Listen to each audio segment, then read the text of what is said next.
phone interviews and face-to-face interviews. So if you haven't taken the quiz, you can look it over.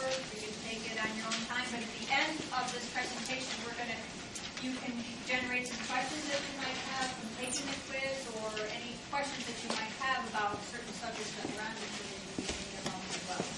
So today's presentation is on Skype and phone interviews. And how many people have received a phone or Skype interview? Okay, keep your hand up if you've done a Skype interview as opposed to a phone interview, please. Okay, great. Well, if we forget anything in here, if you have any tips that you'd like to offer, feel free to help us. I'm Mary Ellen Buell. I used to be assistant director in engineering customer services. I now work with a master's program in information science and also applied statistics. And my co-art here is Marcia Harding, and she's assistant director for the ILR school. And so we're going to be kind of team tag here for this presentation. So we're going to start out, and first of all, we're going to discuss what we're going to discuss today. So the first thing are similarities and differences of phone interviews. What's different about having a phone interview as opposed to a face-to-face interview? What's the similarity about a face-to-face phone interview?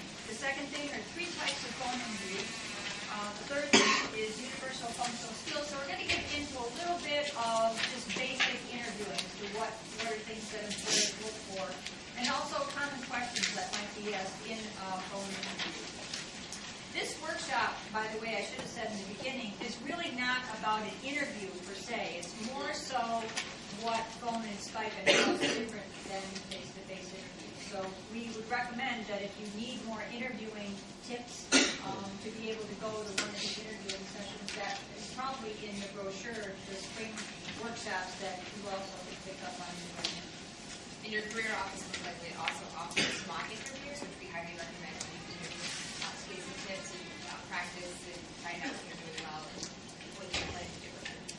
So then Marcia's going to go into preparing for the phone and Skype interview, and then also resources, how you can then better prepare by other resources that we have here on campus. And then we're going to have a little fun and show you some interviewing scenarios, and then we'll do Q&A.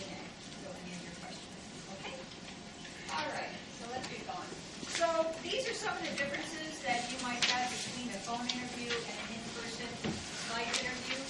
So the first thing is that obviously in a phone interview, there's no visual cues. You don't see the person that you're talking on the phone with, and you vice versa do not get to see the person. So there could be some disadvantages because when you have a phone interview, you don't get to see them, you don't get to see their smile. If you think that you've answered a good question, you don't get to see their frowns if they're maybe questioning as to what you're saying, so that you can't give any more details if you wanted to. And in an in-person and Skype interview, of course, they can see the interviewer's reactions. So they can see all those facial reactions, they can see the hand gestures, and so on. So there is a disadvantage of having a phone interview as opposed to a visual interview. There's really no dress code in a phone interview. However, we do suggest that you do dress up. It might make you feel a little more professional and serious and focused on your interview. And of course, you do need to dress appropriately when you're in a face-to-face interview. I just noticed today I'm in engineering, and Bloomberg came today with jeans on. So you never really know what they're going to dress like, but you need to be able to dress in a professional manner. Sometimes it might be business casual, or sometimes employers will tell you in advance. You do not need to dress up in a suit and tie or sport coat. You can just dress in business casual. If you have any questions, sometimes you can ask the employer, what do you think that would be the appropriate dress for this interview? Especially for interviews that you think that it might be dressed down Fridays if you're on a site interview, or if you have somebody like Microsoft or something really comes in jeans. But to be safe, I would dress conservatively and dress in a suit and a dress or skirt, nice place. Okay, in a phone interview, you have technical difficulties. You could have. So you want to make sure that all your technical stuff, your Skype or your phone, is set up correctly. We're going to go over that, and Marcia's going to go over that when she talks about preparing for it. And of course, in person, you have visual difficulties, and you'll see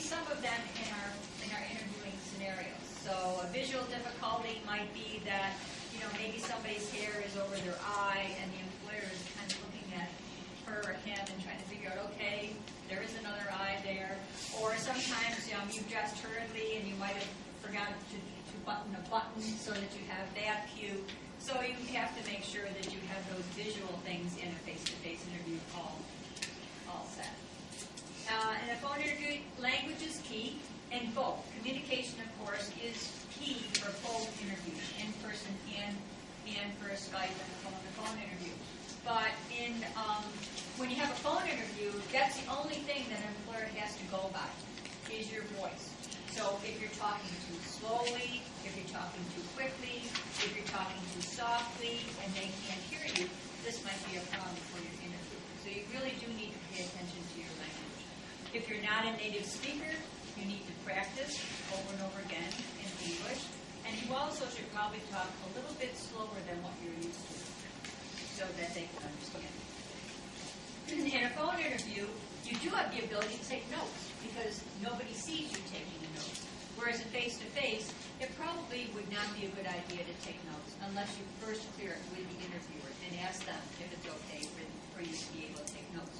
But usually you're so focused on the answer and giving the correct answer and making it auditory or verbal that you don't want to be hurried up and taking notes and distracted from taking notes. Whereas in a phone interview, you can take notes, which is an advantage, because there might be something that the interview might have mentioned in a question or something that you might want to ask about that when they ask if you have any questions, so you can just jot down a little note. A phone interview can be impromptu. How many people, is there anybody here that had an impromptu phone interview that you can share with us? Can you share that with us? How did it happen? They just called me right after, like, I had class, and I just saw my curriculum, and they called me, and it was like, oh, do you have time for an interview? And what did you do? I said, yeah, and I, like, just did it. It was, yeah, it's very unexpected. And so did you go to another space, or how did that happen? Well, there was nobody in my room, so I just Oh. went in there. Okay, you were in your room, so you were in a good space. Anybody else have an interesting story? Yes. Yeah, I actually had one when I applied to an internship last year with the music credit, and they called me when I was in my dorm. And I wasn't expecting that at all. And I was like, who's in the office? We're a music group. But they know who, like, to do whatever. And of course, since I have Sprint, I got my call. So I had to, like, call them back, like, 3 times until I got service. I was an idiot, so it was cool. Yeah, it can be a little bit unnerving when they call you. I had a student once who was driving to New York to another interview, and somebody called her and they asked if she could come in and interview the next day. So she had to pull off the side of the road in order to be able to talk to them and kind of get her wits about her. But in any case, if it is an impromptu phone interview and you do not think this is a good time for you to be able to focus and talk to them, make sure that you ask if you could call them back at another time, or they can call you back at another time. Don't try to force the interview and have it right there. It would be much better if you have a better interview, a more quality interview, than trying to do it impromptu like that. So just say to them, gee, I'm on my way to class right now. Can I call you back like at 2 o'clock this afternoon, or is there a better time for me to be able to call you back? I'm really anxious to talk to you and excited about the opportunity that you gave me in calling. So, The other thing, too, is if you've been applying for positions, it might be a good idea if you don't recognize the number on your cell phone and you're standing there waiting for the bus or on the bus or out shopping or in a bar, don't answer the phone because you don't know if it's an employer. And rather than trying to answer it and having to yell or maybe having to fear face, it's better to let the phone call just roll the voicemail and be able to check on it and call back later when you're able to speak. and then voicemail, of course. Now, if you've had an interesting voicemail before, you might want to make it a little more professional. Say, hey, dude, I'm here right now. I'd love to talk to you, type of thing. So you have to make sure that you have a little more professional, even a lot more professional. So the similarities are all interviews are screening interviews. The first round interviews are screening interviews, and what they have is your resume before them, and they're going to ask you information on your resume. So there's the similarities of both the Skype, phone, and the face-to-face. So there are 3 types of phone interviews. The first type is They might be asking about work authorization. So they might be calling you to say that this is a position that we only have, it might be a classification type of interview that they need clearance, and so they're only able to hire U.S. citizens, and it's not evident on your resume that you are an international student. So they just want to make sure that they cover the fact that you are not eligible to work in the United States after the 12 months, that you do need some support from leading a visa. So they might ask about work authorization. The second thing they might ask about is salary requirements. If you have a specific salary requirement. Can anybody offer how you would handle a salary requirement question if somebody called you and asked, well, how much do you expect for your salary? Yes. You could say at my last job I made Okay.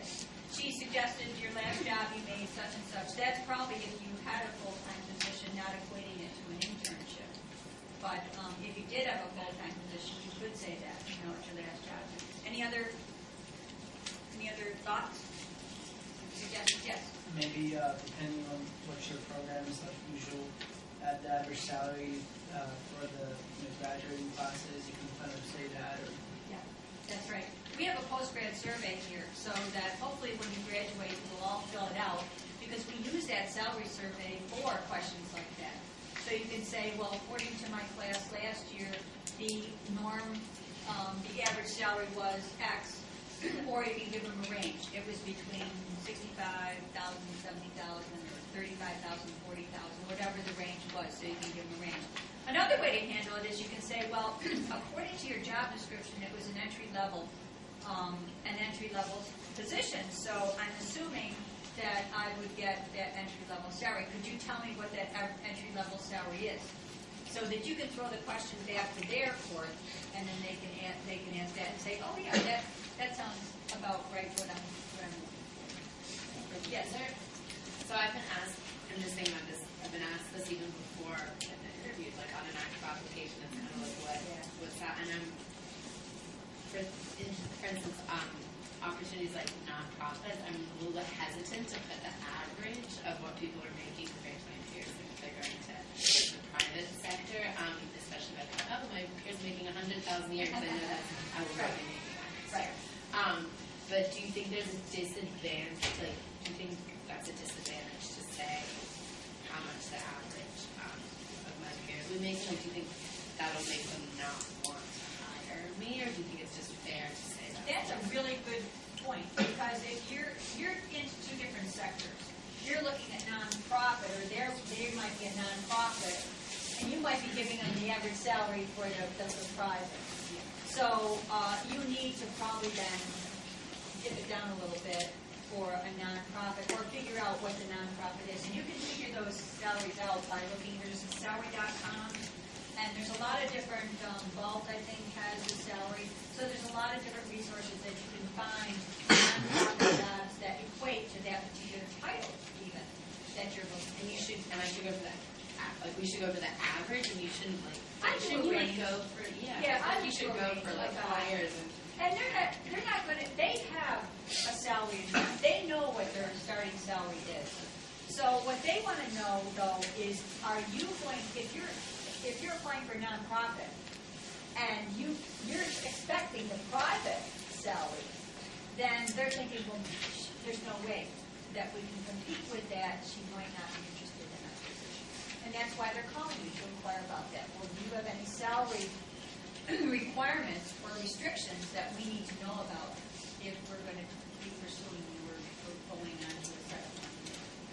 I think the key to look at here is if you're being asked in an impromptu situation versus if you have time to prepare. So if you are applying, if you have to list it somewhere, you should do the research, because your salary is going to vary based on the sector we just talked about. It's also going to be based geographically. What you make in New York City is going to be very different from what you might make in Ohio or Minnesota or Iowa.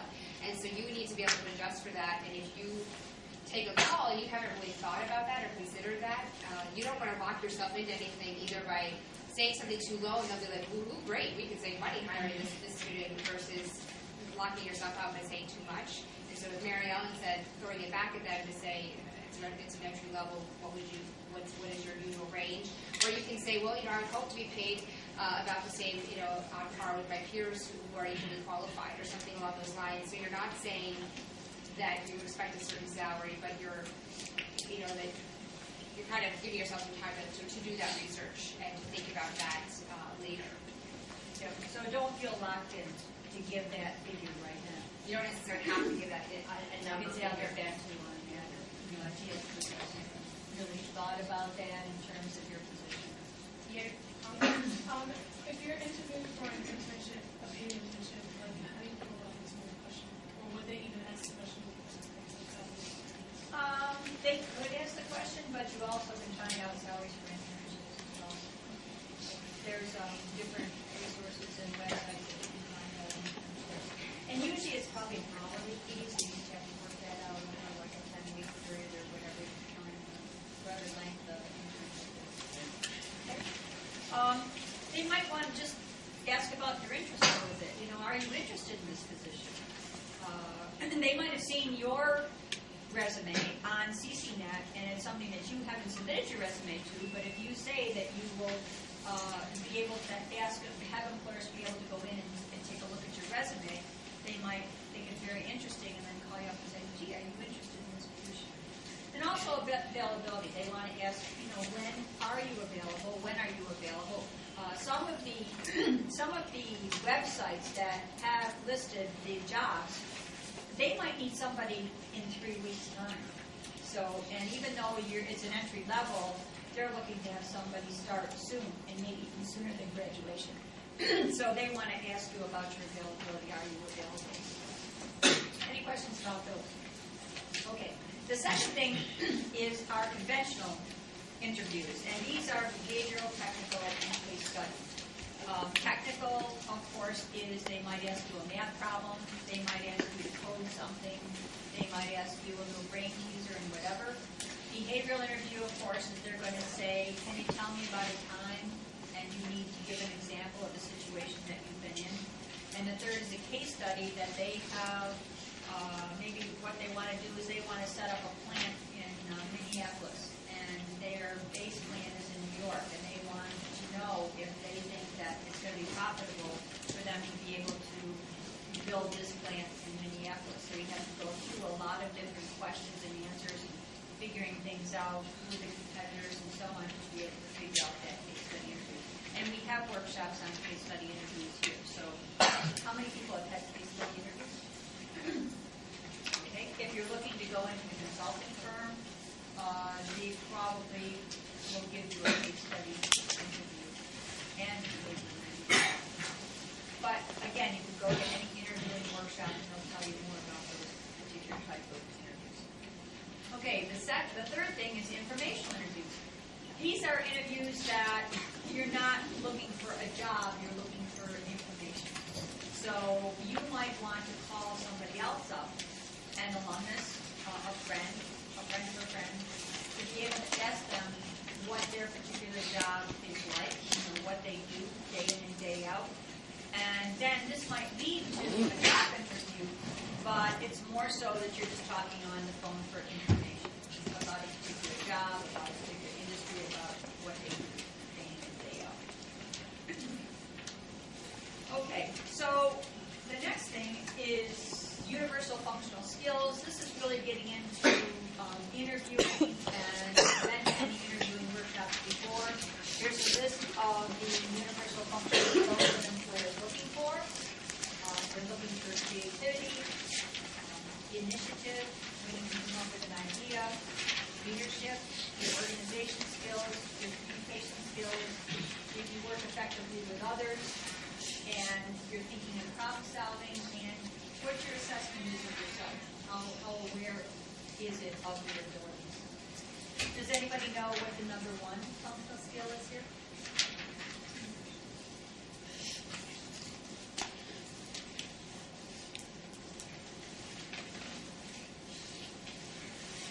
Does anybody know what the number one functional skill is? Yes. Can I guess teamwork? You're close. That's top three. Communication. That's good. That's good. Okay.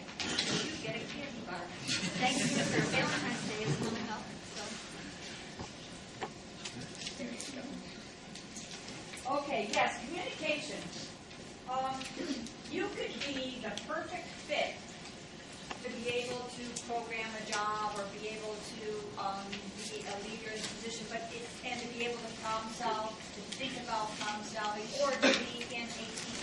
But if you cannot communicate effectively with your teammates, with your peers, with your clients, then the project can just go dead. So they really are looking for communication skills as the number one skill.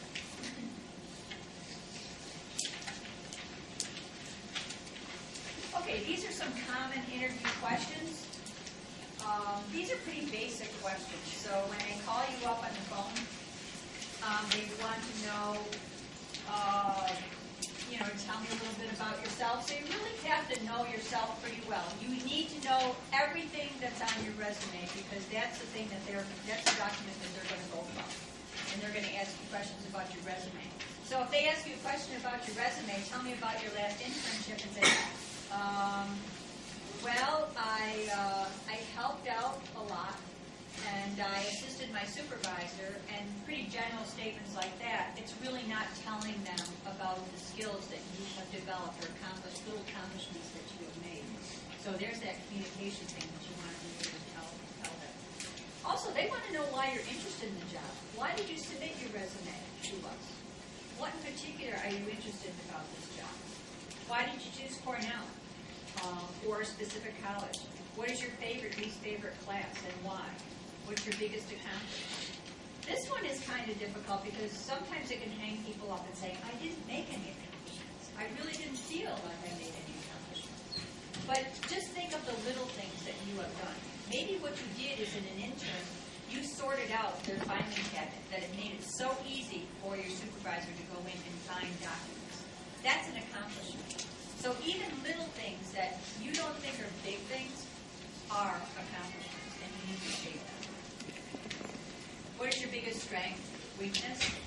What do you think you could bring to this job? So think again about what you've done in past jobs, past projects, past courses, working in teams, even athletic teams. What do you think you could bring to the job? How have you handled adversity? How do you work with different people? How do you work with people that disagree with you? Tell me about your experience working on a team. And tell me about working in your last job. So these are pretty common questions, but if you can answer all these questions, you've probably got a pretty good self-assessment, and you'll be able to do well in the interview. Okay, now on to more detail. Mark is going to tell you about how to prepare for the interview.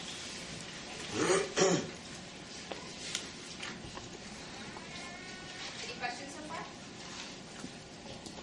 So, as you might imagine, preparing for the interview, if you're going to do it via phone or via Skype, there's a little more work on your end to prepare for that actual day. There is showing up to the interview.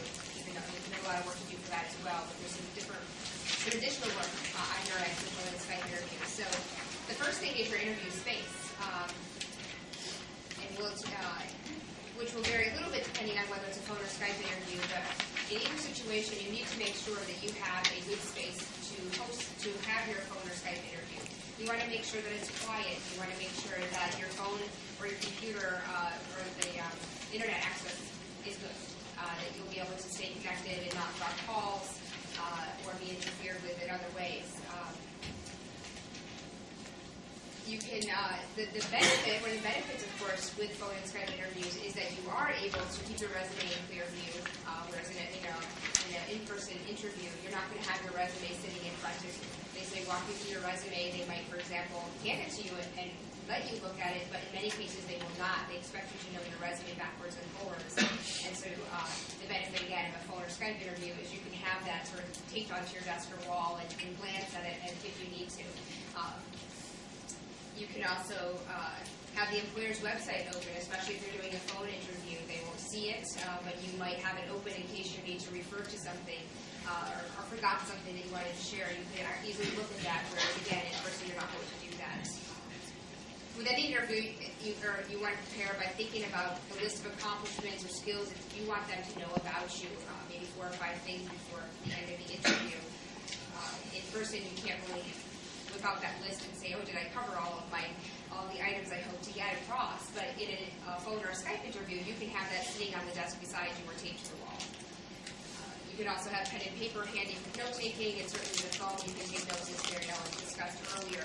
On a Skype interview or in person, if they're sharing more about the internship or the full-time job than was available to you on the job description, for instance, or something that's helpful for you to know, it's certainly appropriate to say, do you mind if I take a few notes about this? But you would never just want to open up a notebook or bend your head down and start writing without referencing it for courtesy reasons. Looking at it in the correct way, you want to make sure that call waiting is turned off if you're using your phone. You don't want to be interrupted by some that beep coming in for you. It might be distracting to you, and on the other end, as you may know, sometimes you cut out when your call waiting is beeping. So you want to turn that off to make the call a little more smooth. You also want to clear the room. Make sure that your stereo's off, your television's off, close your door. Make sure also that you tell people, let them know that you are going to be having this interview, whether it's a phone or a Skype interview. Tell your roommates or your apartment mates, hey, at this time I've got an interview going on. Please don't come in and blast your stereo or the television or scream or yell or bang on my door. I'll let you know when I'm done. For your phone interview, unless you know that your cell phone has really good coverage where you are, consider using a landline if you're able to do that somewhere. Some places, some offices do have landlines available. Otherwise, at least test it wherever you plan to talk. Test that you have good coverage. Also, charge your phone and even plug it in so that you don't have to worry about dropping the call in the middle of it because your battery is run out. You also would want to turn your cell phone notifications off so that you're not getting notified if you have a text message coming in or there's something coming up on Facebook or any of your other applications that are open. When you're just talking to your friends or family, that may not be distracting, but in the course of an interview, especially if you're nervous, it can really get you, kind of make you lose your place or get very nervous and distract you. So it's better just to turn it off. And you never know what they can hear on their end as well. So you certainly would want them to hear beeping coming from your cell phone. For Skype interviews, it's really important to consider the background of the room you're in. Phone interviews obviously doesn't matter what your room looks like or where you are, as long as it's quiet, for example. But Skype, they can see what's behind you and around you. I did a mock Skype interview with somebody and complimented him on his fine alcohol collection that I could see on the shelf to the left above his head, and so he was mortified that it was visible. So you want to Skype with a family member or friend and say, oh, what can they see? Because you don't want to give a bad impression. It's best to have a blank wall if you can, not to have your bed showing in the background or naked if you do. Or think about what they're seeing and what it says about you without you saying a word. For example, the pictures that you've chosen to hang that might be appropriate for your friends to see may not be something you want an employer to see, for example. So you really want to look at your space for that reason and really give it a critical eye and say, whoever's interviewing me, do I want them to see this? And what does it say about it? As you would for any interview to get ready, you want to research your job description, highlight the requirements, look at what they're asking you to know. You want to be aware of that so you can tie your answers to what they're seeking. You want to research the employer, look at their locations, the products that they might be producing, the organization itself. Read about their CEO, look at their vision statement, recent news articles, and the awards they receive. There's a wealth of information on the Cornell Library system that you can use to research organizations, and it can help you find out more about them. The idea is not to stalk them, of course, or to sound like you know everything about them, and you certainly don't have to say, well, I read this or I saw this, but as you answer questions, you will be able to throw out that you know something about them, that you prepared for the interview, and that you are interested in them. And it may seem a little obvious or trite, but you do want to practice enunciating and speaking slowly, particularly with cell phones. There's some lag time, and they're not quite as clear as a landline, and certainly not as clear as being in person. So you want to make sure that they can understand you. Practice with some family or friends on your phone to make sure that your normal speaking pattern is something that can be followed, or maybe you'll need to slow it down. I'm a naturally fast talker, and I have to very consciously speak slowly on the phone and in other situations. So think about that. Some of you may, as Mary Ellen referenced, if you're not a native English speaker, you might need to practice some of the words. And some of us who are native speakers might not say some words correctly. So anybody's told you about a word you say incorrectly, practice it and make sure, because you don't want to sound like you don't speak well. As with any interview, again, you also want to prepare a list of questions. This shows that you're interested and that you've done your research. Your questions, of course, will not be something you can find the answer to yourself on their website or in the job description, but will tell you more about whether you want this job, if it's going to be a good fit for you, whether you like the organization and if the culture there is right for you. You're interviewing them as much as they're interviewing you, so you want to show that you've thought about this and thought of, and considered what you need to know to make this important decision should you be offered the job. And then finally, you definitely dress in an interview attire. That's a suit in most cases, unless the employer tells you that you can come in khakis or business casual or a fleece, as Google will tell you. If they don't tell you, you wear a suit. And that doesn't mean just that this sport jacket matches this skirt or goes well with it. It's an actual suit that you're buying together. You may think that that's being picky, but they can tell. And it's one of those negative influences where it may not help you, but if you don't do it, it can hurt you. So buy the suit. It's a good investment. And if you need help with that, definitely talk to your career office. Especially for the women, it's a little tricky because what is billed as a suit sometimes isn't necessarily appropriate for interview situations. So you may want to speak to somebody about that. And even for phone interviews, as Mary Ellen said, and Skype interviews, it's important to wear a suit. It just puts you in that professional frame of mind. It reminds you who you're speaking with. Helps you to, naturally will help you to sit up more, just because you're not used to sitting in a suit or wearing a suit most days. Skype people sometimes will say, well, I'll just wear my suit on top. But should they ask you a question and you need to grab a piece of paper or a pen, the last thing you want to do is stand up and have them see your lovely sweatpants or your pajama bottoms. so keep in mind that it's better to be as prepared as possible, and it's really only an hour and you can change afterwards. And of course, be on time, whether it's for phone or Skype or in person. You definitely want to make sure that you're on time. Actually, be a little early, 5 or 10 minutes. I wouldn't be more than 10 minutes early. That can actually have a bad impression too if you're too early. So if you're going someplace for an actual interview on site and you're not sure where it is, find it, go to a coffee shop, and come back if you're an hour early.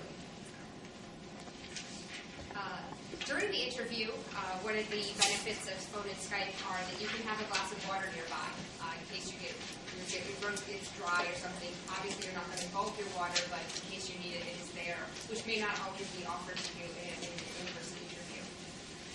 Again, speak slowly, enunciate clearly, make sure they can understand you. Don't mumble. As you do mock interviews, sometimes people do tend to mumble, especially when they're nervous or they kind of trail off at the end of the sentence. So be careful to how you emphasize your words. The other thing people do when they're speaking is sometimes they raise, the inflection goes up at the end of every sentence, as if they're asking a question. So I did this in my job, and I created this project, and it was really helpful. And you're not really sure, you're almost asking them if that's true. And so you want to have confidence and not say things as if they're a question. If you are using your phone, speakerphone and headsets quite often can have echoing. It can come across as there's an echo for the person on the other end of the line. Sometimes they can sound muffled. So you would definitely want to test that with a friend or a family member before using that. And even if you decide, I think it's going to work pretty well, I would alert out of courtesy the interviewer and say, I have you on speakerphone, is that okay? Or I'm using my headset, can you hear me okay? Because you don't want your interview to be overshadowed by the fact that you're echoing or they're catching every 3 words that you say based on how you're connecting to your cell phone. For Skype interviews, it's best to look right directly into your camera because that's how it looks like you're making eye contact. It's a good thing to practice because it feels very unnatural to be staring at the camera instead of the picture on your screen. But if you stare at the picture on the screen, it looks like you're looking down and not at them. So definitely, if it helps you take a picture next to the camera or something, but practice looking at the camera while you speak on Skype. Even with your family members or friends, that might be helpful. Some people, I guess, for laptops, you might be able to have the webcam in different locations, so you can experiment with that too if you're able to move it around, so you can hold it so you're seeing the screen and the camera at the same time. And then as far as addressing people, you want to use the more formal Mr. or Ms. unless they tell you otherwise. You never want to interrupt your interviewer, and that's really hard during cell phones because we all know that the feedback sometimes, especially with newer cell phones, I got a Galaxy.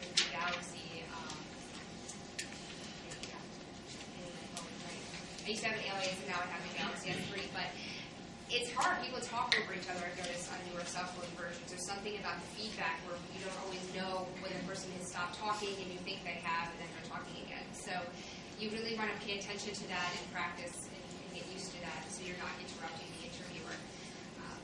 At the same time, if the interviewer is talking, explaining something to you for a few minutes, because you're not in person and they can't see that you're actively listening, that you have your eyes on them, that you're establishing eye contact or leaning forward to show your interest, you may want to use some somewhat verbal cues to acknowledge that you're actively listening. So you might say, oh yes, or that's interesting, or okay. Something that lets them know you're still there, that the call has not been dropped, because if you know the cell phone, sometimes it sounds like dead air if the other person doesn't say it or move or do something. When you're answering questions, typically you want to answer them within 30 to 90 seconds unless they've asked you a behavioral question or a walk me through your resume type question. But you do want to speak slowly and not try to speak as fast as possible so you can say as much as possible in those 30 to 90 seconds. Within those guidelines, you want to give an appropriate length answer. You don't want to give like a 15-second, 30-second answer to a question that there might be a chance to provide more detail about. Some examples or exactly what you mean. If they ask about your strengths, you might list your top 3 strengths, but still have time to explain what you mean about them or give an example. So it's a fine line between too much detail and too little detail, and the best way to judge it is to think about which aspects they need to know.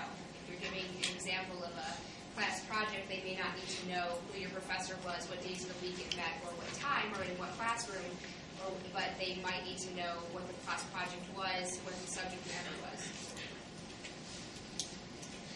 At the end, it's certainly appropriate to ask for your interviewers' email addresses and phone numbers. If you have one or more, you want to get each of them and send them a thank you note.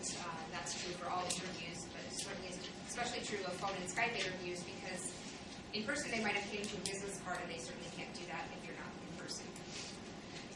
Then lastly, you do want to smile. It sounds a little trite or simple, but that really carries across the phone lines to have you smile. It shows some enthusiasm, it injects animation into your voice, and it really does come across. So you want to make sure you do that, particularly because you are so limited. All you have is your voice when you're on a phone, so you want to inject as much animation as you can. Some resources, we won't go through them. I just wanted you to have a sense of what they look like. We gave you some basic tips about interviewing, but these will be more helpful to you as you look as you prepare for the interview process if you haven't talked to the career office or gone to the workshop yet. But this one is the Career Services website that has the library you can search and some other resources like Career Insider, Powered by Vault. That's a great source for guides about interviewing and industries and numerous other things that is worth checking out. The career guide, many of you probably have the actual hard copy, but if you ever need it, it is online, and that's what the link is going to look like. Please do that. It has information on cover letters, resumes, and interviewing, which can be helpful. It tells you about illegal questions that you might be asked and how you would deal with those if you were asked those, for example, example questions and a bunch of other things. And then this is the interviewing resources list. Everything is worked all together here. It's helpful. Particularly those of you who are interested in consulting, the case interview resources here are very helpful, and you definitely want to review them very closely because that's not something that you can walk in and just wait. And then this is a video clip. It's pretty short, but it talks about interviewing and how not to stress for it. So it might be a helpful thing to do as you're preparing for your interviews as well.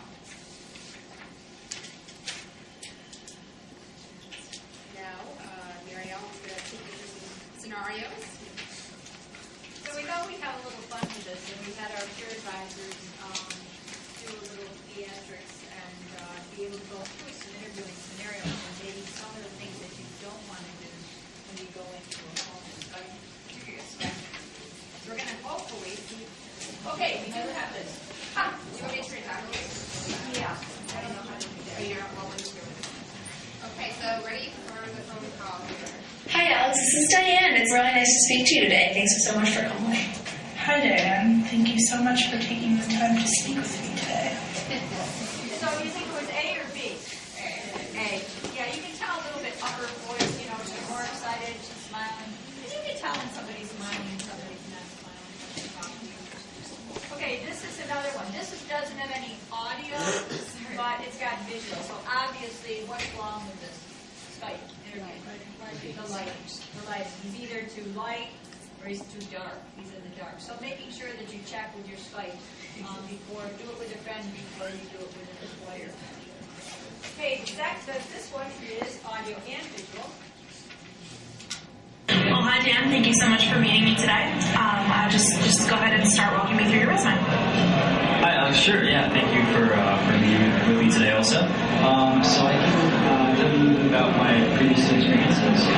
So I'm a junior now, but I worked in the hotel industry for the past 2 summers. Oh, damn, what's up? Sorry. I'm in an interview, sorry. We'll talk later. Does anybody recognize the background? Stuffield, yeah.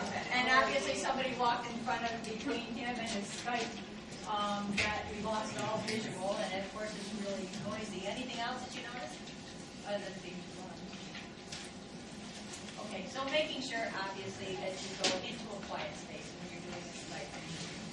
And that you don't take an impromptu. Okay. Hi, Dan. Nice to speak with you today. Hi, yeah, good to speak with you also. So why don't you go ahead and tell me a little bit about yourself? Sure.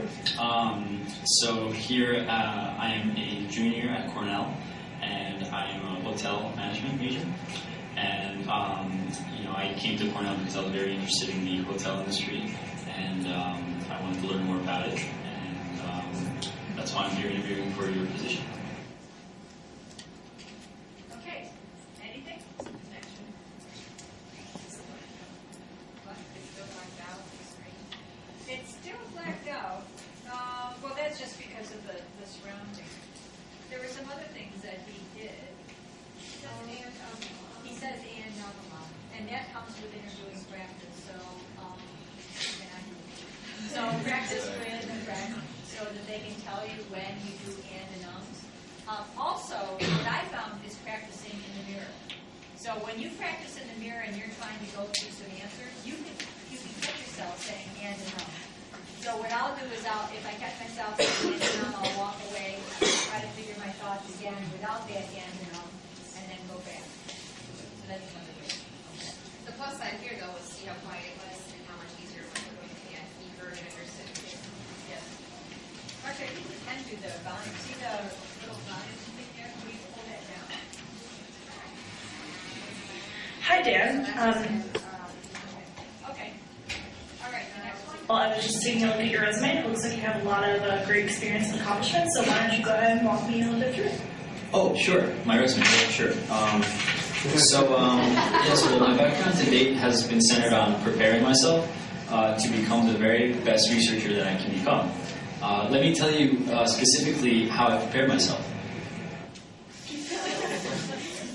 What is it obvious? He's reading. He's reading his resume. He's also reading his answers off. So making sure that if you're going to have your answers there, you can highlight them, but you don't want to look as if you're reading your answers. Next one. Sure, yeah, I can talk about my greatest strengths. I'm very attentive to detail. Everything I do, everyone talks about because I just, everything is very important what I'm doing, at every given point. And, I'm very, very confident in what I say and very organized with my thoughts, very, very organized. And it's obviously human actions, emotions, and so on are taken away. what he's saying. Okay, next one. Well, I think that I'm really detail oriented and I'm very, very, very passionate. I think that I bring a lot of strengths to the table, and I'm really involved on campus. Definitely really involved on campus. And then let me think. What else? I work really hard, and I'm great with the team. So, what comments do you have about that? Yes. She should do less hand gestures. Less hand gestures, yeah, and especially with the hair, flipping the hair. Anything else? A tank top. She had a sleeveless top on, yeah, which really was pretty important. Good observation. Anything else? Would you hire her? I think she could make a more concise answer. She seemed to be kind of on and off and trying to think, Yeah. and it wasn't coming quickly. Yes. Did she seem prepared? No. She really didn't seem prepared. She was thinking as she was, or talking as she was thinking. And when you go in an interview, you really want to have some basic points that you want to put across and have those accomplishments. So she was kind of rambling there. She didn't have that confidence, except the team thing at the end. Yeah. You Okay. definitely do want to have, you want to be yourself, and you don't want to sit as still as a statue. You want some animations, but you also don't want to be distracted with your animations. So. Okay. Hi Dan, it's great to speak with you. Hi, yes, it's good to speak with you also. I'm just Sorry, I'll let you talk. Sorry about that. I'm just gonna run through and go through the job Oh, right, description the job description, right? Yeah. for the position that you're applying to. Yeah, And, great, awesome. That sounds good. Thank you. Okay, so let's get started then. Sure. Yeah, that sounds good. So it's a 30-month program. Oh wow, 30 It's- months. Ooh, that's crazy. Thank It's you. for MBAs, and you're going to partner very closely with several business teams and HR managers. Oh, wow. Can you tell me, maybe, sorry to interrupt, a little about those teams, or you can keep going. Sorry. Okay. Well, yeah, I'll get to your point in just a second. Great. So, yeah, you're going to be working with frontline management to develop innovative programs and deliver Oh, results. programs. Wow. And it's a very Or, oh, right. Sorry. Yeah. He's so cute, you almost want to hire him.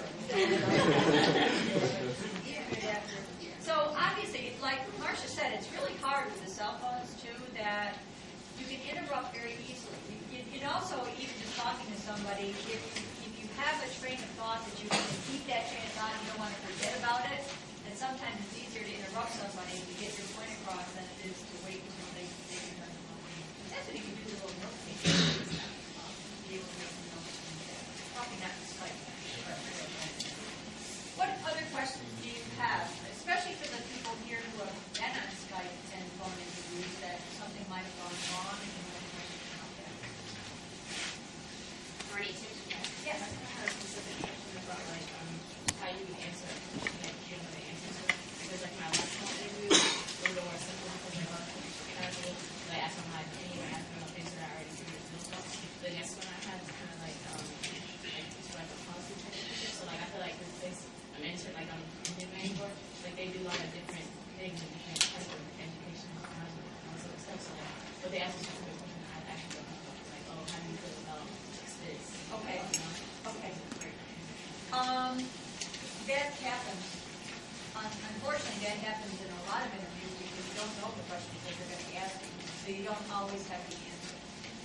I guess my basic answer to that is if you come prepared and have those maybe 3 or 4 accomplishments that you want to kind of drive home to be able to offer them, and you don't know, but that sounds like an opinion question. Yeah, maybe more specifically like questions that are like asking about their company. So they say, oh, how do you feel about this last thing that we just researched or this last thing that we just experienced? Oh, okay. So like I can do the best I can to prepare for it. Okay, and you might say, I didn't really read that, I researched your website, and I didn't happen to see that last thing that you were talking about, but could you tell me a little bit more about that, and then give them some type of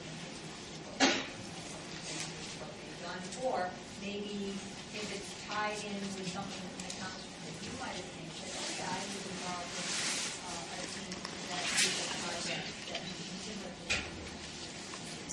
So you can always just say that's a good question. I mean, the worst thing is not to have any of it. The second the worst is you can say, do you mind if I think about that a little bit, and then I'll get back to you and you can email them. And your thank you note, you can say, oh, I thought about that question that you gave me. You don't want to make up an answer if you're wrong. Yeah. On the other hand, I would recommend you stop just looking at the website and actually doing, looking at news article searches. So if anything big has happened, you would want to know about that. If they just bought some company or they just won some sport, it's probably going to be on your website or it'll be in election sections if you can do. So you don't want to limit your research just to their website. But that said, you still can't know absolutely everything. They might be talking about something that happened 6 months ago, and you could say, I didn't actually honestly come across that in my research, but as Mary Ellen said, ask more about it or. And in a phone interview, I mean, that's the advantage of a phone interview, too. Sometimes you can bring it on. You should have their website up anyway. And you can even say to them, I've got your website up on my computer.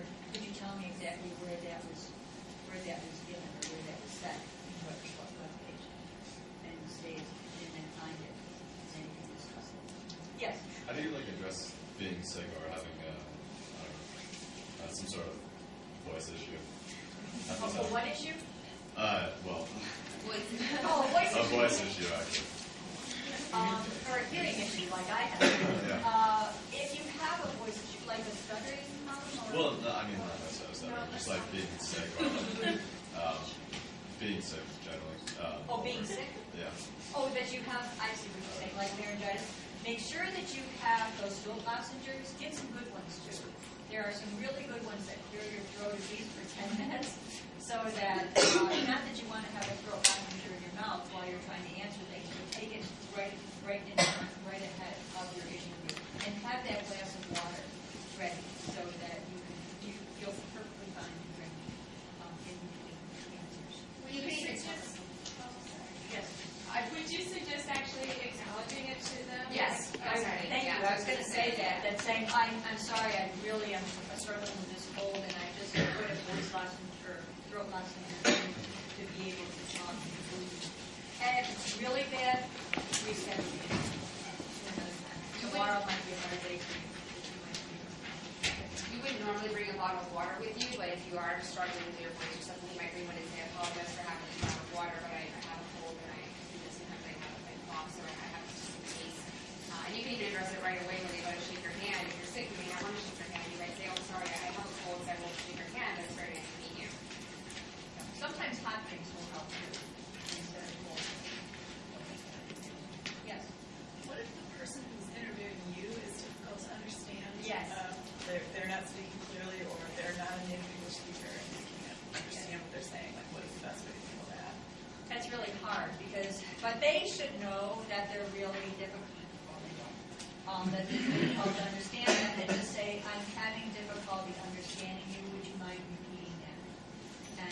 And maybe put the onus more on you than them, and just saying, I'm sorry, I'm really having a difficult understanding you. Can you talk a little slower? And offering that suggestion that they can talk slower. They'll pick up on it. They've probably been told that before by their peers too. You can even first just say, I'm sorry, could you repeat that? I missed a word or something. If you keep having problems, then you can say too, that I'm sorry, I'm having difficulty hearing you. You can even say, you're cold. I have allergies when my head's kind of stuck up or something if you feel like you want to take it more on yourself. So watching that video, the guy interrupting the girl, it was awkward. He was asking questions like I feel like that's the story of my life. But I'm wondering, what's an appropriate way to acknowledge as well as ask questions? Should you ask questions when you go, or really should you only save the questions to the end of the interview? Sometimes they'll offer that you could ask questions in between the interview. If they don't, you probably will want to wait until the end. And then jot a note down because you want to make sure that you remember that there was something that you want to ask questions. But probably wait until they give you that permission because they have an agenda. They have a certain amount of time that they want to be able to ask you these set amount of questions. And sometimes if you start asking questions, then it can interrupt enough that they might not be able to get a really good view of you and to be able to decide whether they want to come in.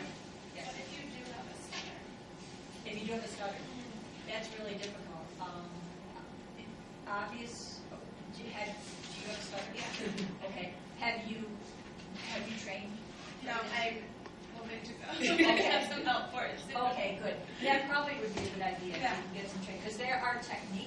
for stutterers. And even if you have to try to do it yourself, even on the web, there's some good techniques in how to help yourself to stutter. Slowing down is one way, but then you don't want to slow down so much that you're going to put the interviewer to sleep. So there are other techniques, though. There's breathing techniques that you can use and help you stutter as well. You had a question in the back, sorry. Yeah, you can. So you said that you can't take notes during in-person interview as well as like on Skype, it's kind of like written down. But is there like a way to have them like really fast or something like that? One instant where you're just looking down really quickly and then back up to the person, like in both like Skype and in-person interviews. Asking permission, because you could ask permission, right, and say, do you feel comfortable about this? And right off the bat, you're going to know whether they feel comfortable. If you try to write while you're listening, they still can see that you're writing. And they're still thinking, okay, if she's writing, she's only 50% there. So you might miss something at work. Yeah, so if you need to take notes, I'd ask permission to not take. If they say no, in a phone interview, you can, no problem. So, discuss how to get rid of the times when you're talking over somebody. How do you get rid of the times when you're just dead silent? Good question. That always comes up. And it feels like that. They call it the pregnant pause because it feels like it goes on and on and on. But if you're thinking about your answer and you can come back with probably 20 seconds of pause and you've thought of your answer, it's much better than trying to answer the question and get yourself caught so that you cannot give them an effective answer. So feel comfortable in having that pause. Oftentimes, pauses are used for an effect. If you hear speakers and they pause, you're just waiting, for the next answer, the next talk to get out. So, or next piece of information. So sometimes pauses can be used very effectively. So feel comfortable with pauses instead of feeling intimidated by pauses. Which is hard to do. Especially if you want to fill in that space. Okay, well, one more question? Yes. How do you ask for the interviewer's contact information? I mean, is it like because you want to follow up on the interview? No, it's because you want to send them a thank you note. So you want to either thank them by an email, or maybe you have a question later on that you want to call them up. Because would they put like service to provide those information? So what if like I am a foreigner, so the other people is telling me this name and information, but I cannot write it down because of the listing and like the English names. Make sure that you do have it correctly. So say, may I repeat this? And make sure that you give them the phone number or the email back to them that they gave you. Because so many times you switch letters or switch numbers and then you don't have that information. So you always want to make sure, may I repeat this back? And they're going to say yes, so that you got it exactly. Okay? Good. Any other questions? We'll be glad. We'll stay a little bit later if you want to ask some questions. And hopefully you've gotten something out of this workshop. And sorry about the practicality there.